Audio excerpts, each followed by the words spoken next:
Through the Eye of a Needle, a short story by Adam S. Noyce.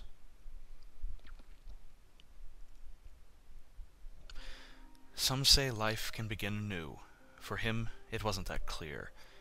He liked giving people more chances than just one. Hoped they would learn to atone for their mistakes. Knew he had received open arms and acceptance. But was this really going to happen here? Jason never wanted to go back. What was done was done. There was no turning around to either fix the past or relive it. That's why he left in the first place. They were too different.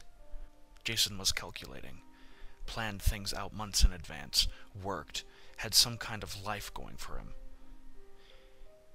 He lived on his own in the old apartment just outside the factory where he got his money.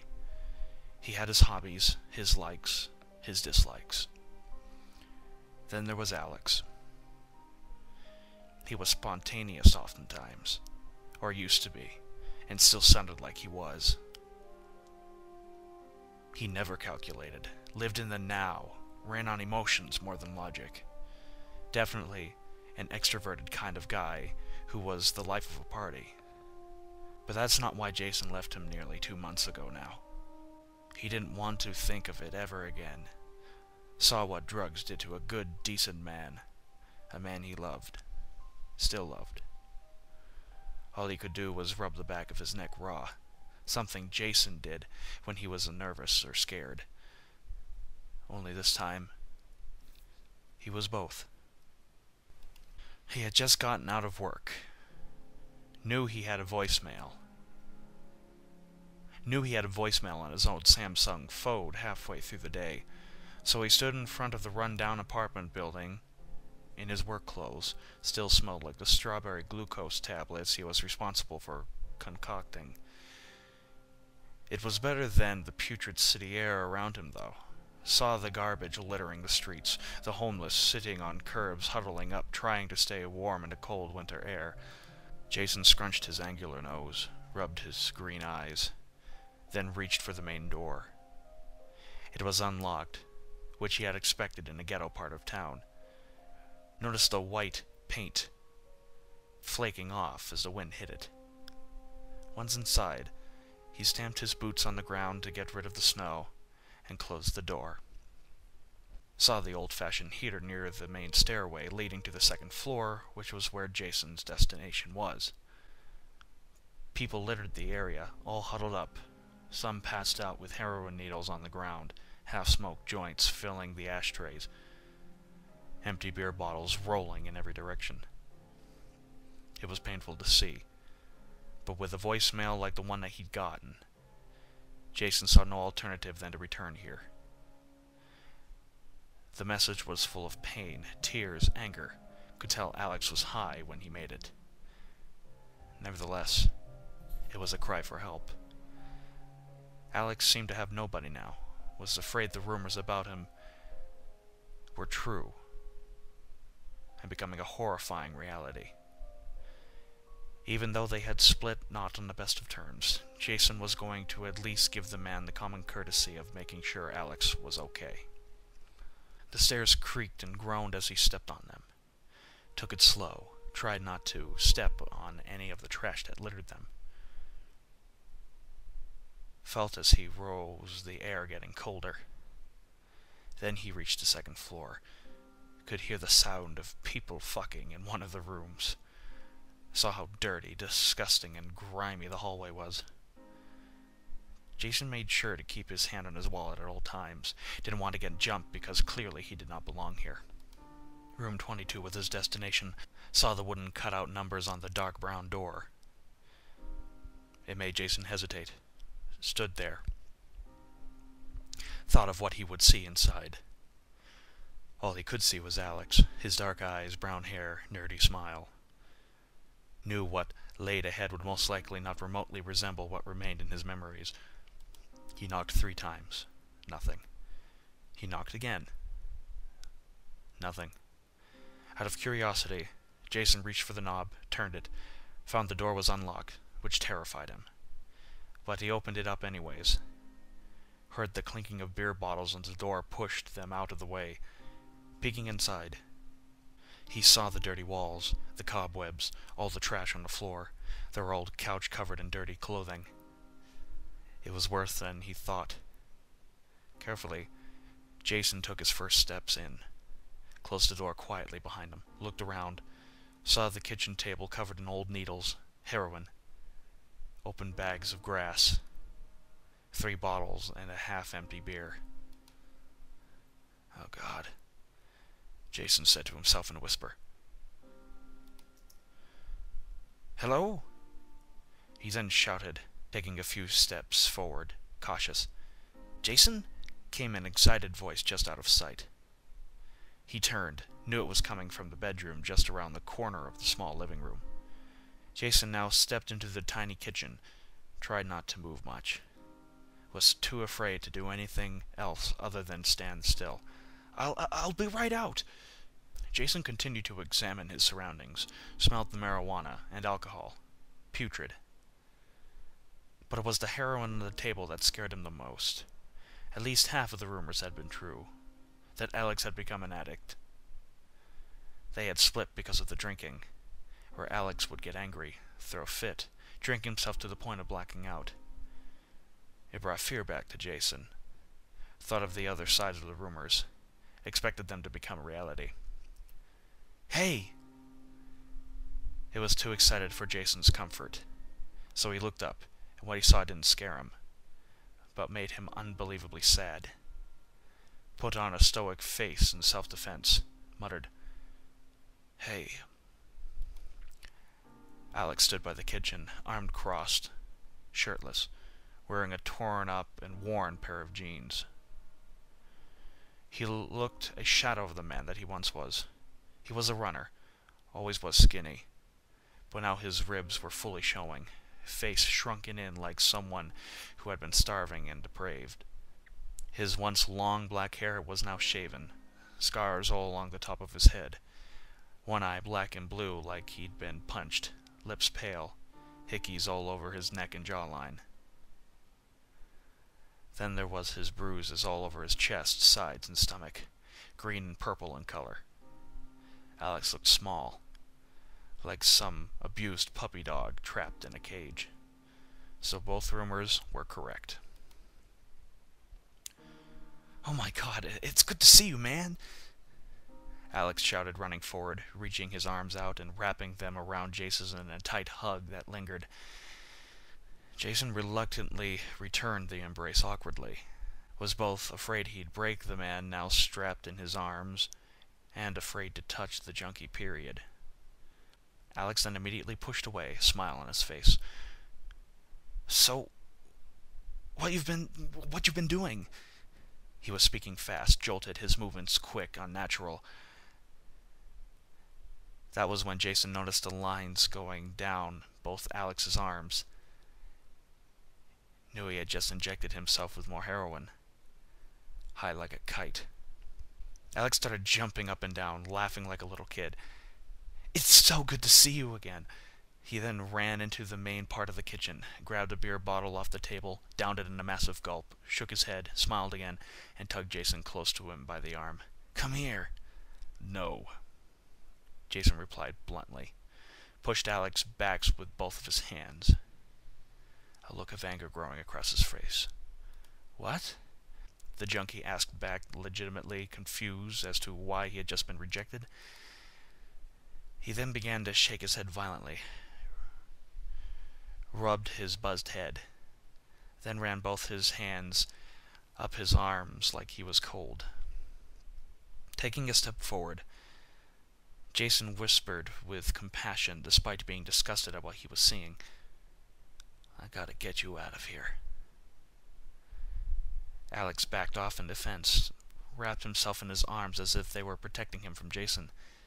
Why, man? I like it here. Look at yourself, Alex, shouted Jason, his anger boiling over. He made sure his face looked disgusted, wanting to drive a point home. Saw an opportunity to start. Let's go then, the junkie yelled, almost ignoring Jason's last statement. He twitched, again ran his hands over his arms violently, then punched himself in the stomach, making Jason step back. Yeah, let's go somewhere. You and me, yeah. It'll be like old times, man. Jason couldn't help but stare at the other man's body now as Alex rambled on. It was disgusting, so different from the toned form of before. Fucking stop staring at me! Jason was jolted back into reality, locked eyes with the other man, continued to let his anger pour through, gritted his teeth. He then did the unthinkable and shoved Alex back against one of the cupboards, heard it rattle under his weight. Was surprised Alex didn't shatter into a million pieces. Fuck you, Jason, Alex explained, angry now. I got mugged, man.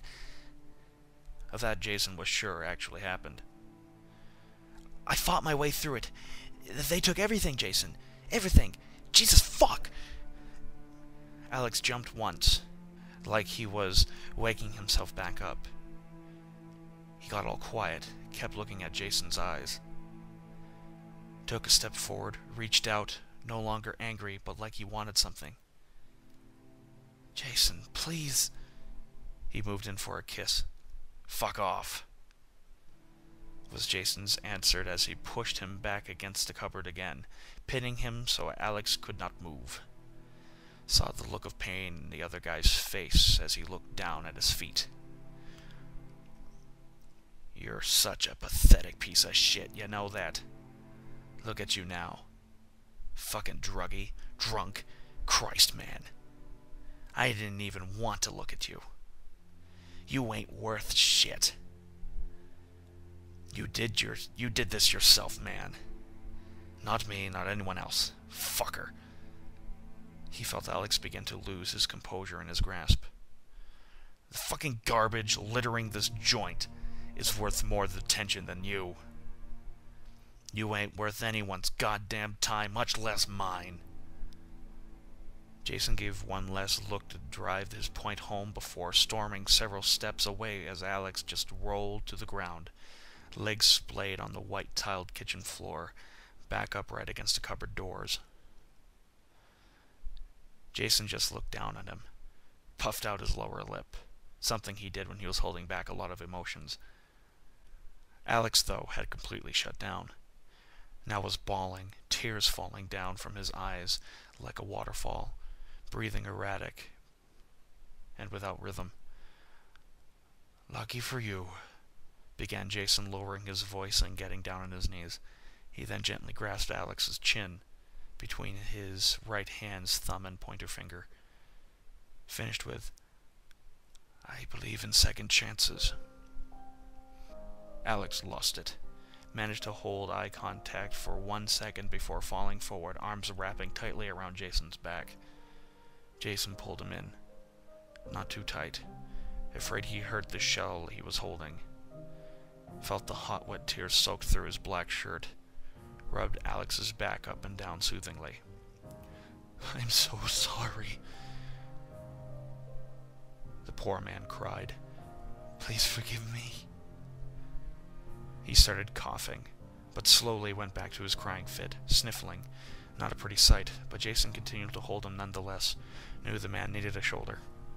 I'm so sorry. You're gonna get better. Jason cooed, closing his eyes, held back some of his own emotions, flooding him. How? Look at me. Alex continued to weep. Jason tightened his grip slightly, opened his eyes, asked, other than what's on the table, do you have any more of... yeah. First drawer, bedroom. Jason pulled away from his hug, kept both of his hands on Alex's shoulders, made him look into his eyes, said, I'm getting rid of it. I'm getting you the help you need. Get you back on your feet. He swallowed, was afraid that what he'd say next, but decided to say it anyways. I'll be here for you, okay? Alex wiped some snot from his nose with his arm, closed his eyes as tears fell, shook his head up and down fast, like he was scared he'd change his own mind. "Stay here. I'll take care of it." He stood up, saw Alex flinch, almost reach out for him, like he didn't want Jason to leave.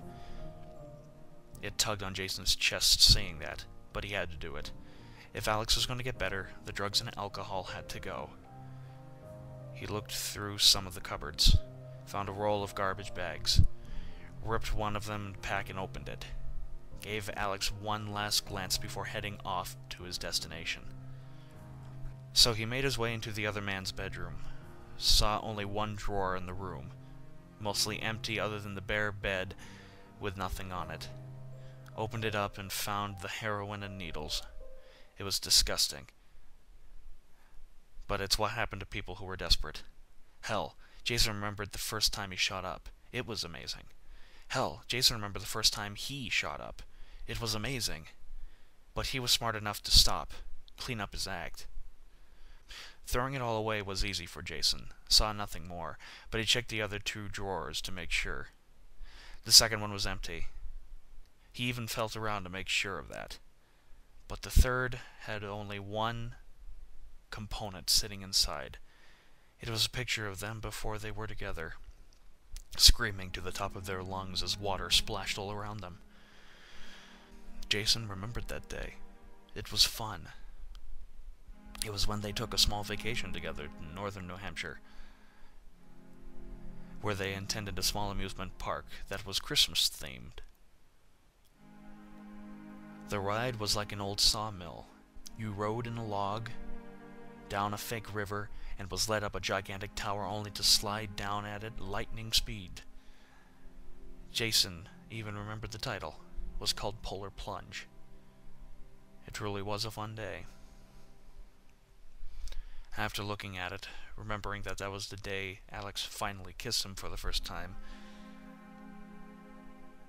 Jason remembered that day Alex finally kissed him for the first time. Jason had wanted this for a long time, but was too afraid to act on his emotions. Thank God for Alex's intuition. What a perfect day. Nothing could have made it better. Not even free food. Back in reality, Jason walked back to the small living space, put all the alcohol bottles, full or not, into the trash bag. Could feel the weight piling up inside. Hoped the bag wouldn't break. He then moved back to the kitchen, saw Alex still crying but quieter than before, head hung low and to one side, eyes closed. The table was covered with drugs, and in one swoop, Jason threw all of it away, looked through each cupboard, found nothing, completely empty, then moved to the fridge. It had a few beers in it, not much, but Jason still threw it all away. There was no food other than a half-eaten slice of pizza in an old Domino's box. Had Alex let himself go even that bad? No food, no real drinks, no water, just nothing? No wonder the man had become so skinny. The drugs would do enough, let alone a lack of nutrition. Yes, Alex was no longer Alex. He was probably starving at this very moment. Jason was going to have to go out and get him some real food. There was no doubt in his mind that Alex had spent the money he'd earned doing. Jason cut that thought short. Couldn't believe that Alex had resorted to prostitution to get his money. It was probably the only thing keeping this roof over his head.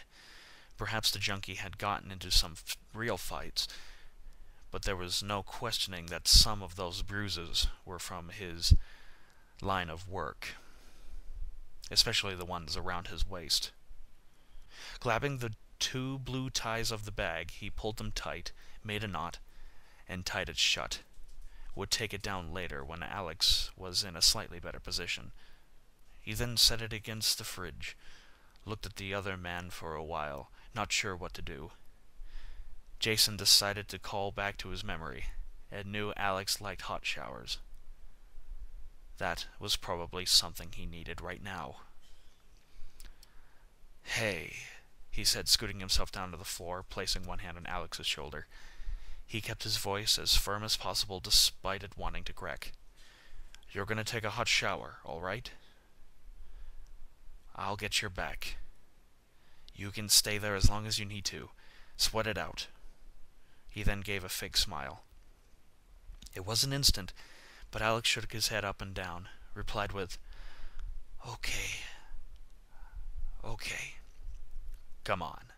Jason wrapped one arm around Alex, had him throw one arm around his shoulder for support, and he practically carried him into the tiny bathroom, set him down on the toilet while Jason looked for soap, a washcloth, 2 towels, and started the hot water. Jason almost laughed when he felt actual hot water, almost expected there to be none. The room was used, not dirty to his surprise. The glass was covered in stains, and the place needed a good scrubbing, but it was tolerable. The shower was tiny, but large enough to fit both of them comfortably. Even had a small bench built into one side for soaps and stuff like that. Jason thought about having Alex use it for a seat inside, didn't have a clue how strong the man would be. He had a hard enough time walking to the bathroom, let alone standing for as long as he needed.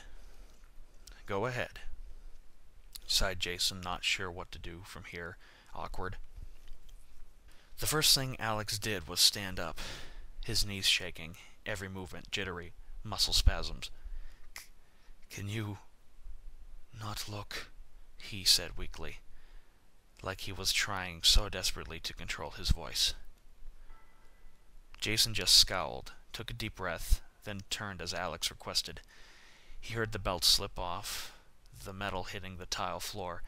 Then there was the zipping of his jeans, followed by the rustling of Alex pulling them off. He didn't turn once to look at Alex, just crossed his arms, like a bodyguard. Then he heard the shower curtain be pulled back and Alex stepped in, movements slow, still shaking. Taking off his shirt, Jason began to strip himself, hurried as the sounds of sniffling came from inside the hot, steaming shower. Then came the sobbing, like before. Pulled off what was left of his clothes and entered, saw Alex standing, arms wrapped around himself, hiding his exposed body, marking Jason's side again, felt pity. He reached down, grabbed the washcloth, put in some soap and turned. Got a blast of hot water to his exposed chest. "I'll get your back, all right?" he asked. Alex turned his head slightly, closed his eyes, then shook it up and down to comply.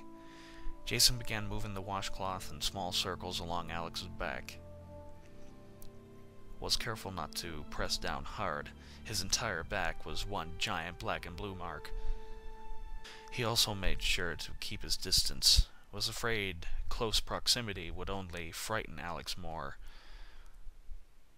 The man was still shot up, and it surprised Jason that he was letting him do what he was doing now. Soap ran down Alex's back, dripping to the shower's floor and draining away. It was quiet, too. Knew the running water was soothing both of them, cooling nerves, relaxing tightening muscles. But then Alex said something, began to speak in a low voice, broken. "They hurt me. It helped."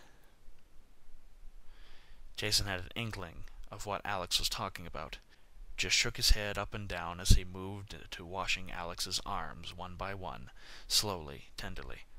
"I know," he said lowly. Didn't want to raise his voice much. He also didn't know what to say, or how to approach talking to Alex at this point. He ran the cloth down his sides, felt his ribs jolting out. Could see Alex flinching slightly in pain. This made Jason slow down, move in tighter circles. "What did they do to you?" he asked, letting the thought slip out of his mouth. Alex didn't answer right off, turned slightly, looking down at his own feet, said, "Whatever they wanted, they got." He started shaking again, crying, turned back around. "It paid my bills. And all right," Jason broke in. Didn't want to hear any more. It made him angry. What sick monster would do this to anyone? It made Jason want to find these people and murder them himself, treat them the same way they treated Alex. They practically killed him, not physically, but emotionally. The person Jason was washing down and trying to nurse back to health was not Alex. This wasn't a man who wanted attention, or wanted Jason truly back in his life. This was a man who needed help now. Jason then made up his mind. He was going to be the man to do it. He missed Alex, his impulses, quirks, awkwardness. That's what made the man so attractive to Jason. He was just so damn cute with his dark eyes, skinny frame, remembered Alex desperately trying to do anything that would please Jason, even if he failed miserably at it. It just made Jason fall all the more for this man. But that man seemed to be gone. Turn around, Jason said. I'll get your front too. He was still shaking, violently almost. I'm not gonna hurt you. It saddened him that he had to say that. I promise you that. Oh, okay, whimpered Alex before turning himself around. His skin had turned red, but the bruises and cuts were still there. The cuts were deep, red, many would probably scar. The bruises will heal, though, despite the sickening green rings and purple lumps. He was so skinny now. Jason was too focused on calming the man down to notice much of his physical features, but now, up and close like this, it made the weight of the situation all the more terrifying. Jason made sure to keep an arm's length away, began to run the washcloth around Alex's neck and to his shoulders, noticed the man cringe at the touch, muscles tightening over it so slightly. I can stop, Jason said plainly. Please, don't. It wasn't a reply. It was a beg. It was a pleading beg, something Jason had never seen Alex do before. All right, answered Jason, and he continued rubbing the small circles over Alex's exposed skin, moving down his arms, to his chest, down his sides, over his stomach. But as Jason got lower, Alex simply closed himself off all the more. He tightly wrapped himself over with one arm, shook, frightened, like a little kid lost in the wilderness. I'll stop there, and Jason knew why Alex would be sensitive down low. He'd been abused so much since they left each other, all to make ends meet. Placing the washcloth down on the stand, Jason rubbed the back of his neck and moved for the curtain. Was about to pull it back as a weak hand grabbed his wrist. Turning to look at Alex, what he saw were pleading eyes with dark bags under them, cheekbones protruding from his face. Please, he began. Stay. Unable to fight, Jason shook his head up and down, turned back around.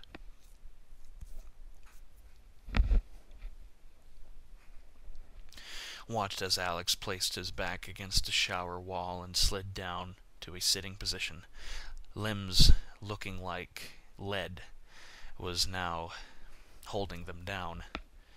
Jason, like everything else about the situation, had no idea what to do as Alex closed his eyes and dangled his head from side to side. What he did surprised himself. Jason placed one hand on the shower floor, stabilized himself, and sat down adjacently to Alex, crossed his legs Indian style. Alex looked up from his stupor, blinked slowly several times as Jason thought about cradling the man in front of him. He just wanted to hold the man, tell him things would get okay, and that they'd get better, but also understood it was best to keep his distance. What he didn't expect was Alex to suddenly be crawling over to him. At first, Jason was afraid to do anything. He didn't want to push Alex away in fear of both rejection and personal want. So he sat there, eyes wide, slightly shocked at the sudden movement, until the next thing he knew was Alex's back was to his stomach, sitting in his lap like they had done several times when they were together. It was the feeling of the back of Alex's head falling against Jason's shoulder that gave him this answer. Slowly, carefully, Jason wrapped his arms around the other man's waist, let Alex nuzzle further into him, felt a sob escape his former partner. They just sat there in silence, holding each other, comforting, warm, and reassuring. Jason silently admitted to himself that this felt nice, and so they stayed until Alex decided it was time to get out, his high wearing off. Jason tucked Alex in, the man curling into the fetal position like a little child again, holding himself as tightly as possible. It wasn't covered or anything, but Jason managed to find 2 pillows and a somewhat clean blanket. Would have to do for now until he went out and bought some real things to keep the apartment room afloat. He tiptoed his way out to the kitchen, stared down at the tied-up trash can from earlier. Picking it up, Jason then made his way to the front door, walked downstairs past all the drunks, all the other junkies, and finally plopping the bag on the ground for the city workers to pick up. Inside laid all of Alex's troubles, a life Jason was determined to bring around. Someone had to care, and that person was going to be him. Alex had been living his life through the eye of a needle, and it was time to change.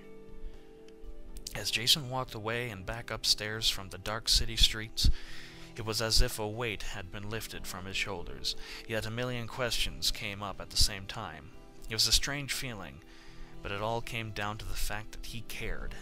Alex's recovery was going to be hard, and there will be a lot of tears and screaming, but Jason was going to make this work. He was going to save Alex from his own self-destruction.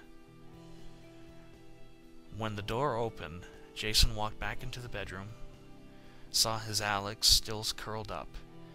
It took no time for him to lay down next to him, curl into Alex's back, holding him close, and falling asleep too.